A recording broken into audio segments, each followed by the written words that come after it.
Hey everybody, today I want to talk about the biggest advantage we have as physical therapists where we can make a lot more money for ourselves. And that advantage is we have our own independent clinical license where we can bill insurance companies to treat patients.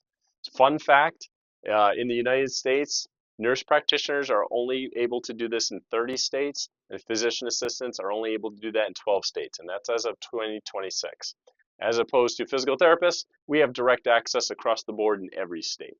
So, we can bill our own patients and make a lot of money. Why isn't everybody doing this? Well, traditionally, everybody's worked and started outpatient physical therapy clinics, but the startup cost for that can be pretty high, especially if you're a new graduate coming out of school. You're probably not confident enough. You have a ton of debt. You just don't have the money for it. It's just too many things, too much risk. So, I think the best thing that I've seen in the latest trend over the last 5 to 10 years is getting credentialed to bill insurance companies to see patients in their home. That eliminates the overhead of having to pay rent and signing up for a 5-year contract to have to rent a place and set up your own clinic. That's just way too much time, way too much overhead, way too much risk. So nowadays you can get credentialed through Medicare and other insurances to bill patients in their home for Medicare Part B services. The credentialing process takes about 10 to 12 weeks or so. We all have NPI numbers nowadays. So you start by calling the insurance company, asking them what you need to do to get credentialed to bill for their services.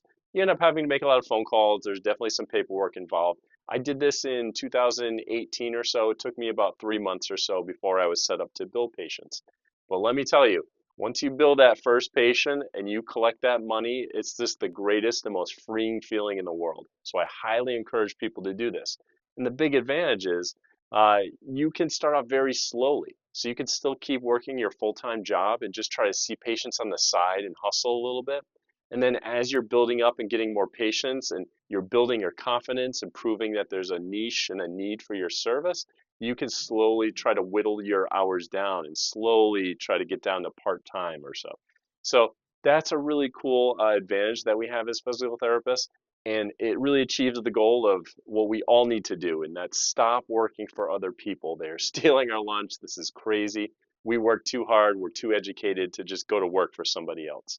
So hopefully if you have a specialty, whether it be orthopedics or neuro or vestibular or pelvic floor, whatever it is, I highly recommend just start a very simple website and just start marketing out there, meet with physicians, and just try to slowly build up and get some more patients. And once you start seeing how much more money you can make, it's just very addicting. So I highly encourage everybody to follow that route. Um, and also, one other little detail, sometimes people are afraid to do this because they're like, well, what if I can't get health insurance through my full-time job? Well, if you're married to a spouse, then sometimes you can get health benefits through them. If you're not married to a spouse, then there are definitely a lot of private programs out there where you can find affordable health care and a lot of different plans that meet your needs. So it's very doable. I highly encourage everybody to go this route, and I hope you like this video. I'll see you in the next one.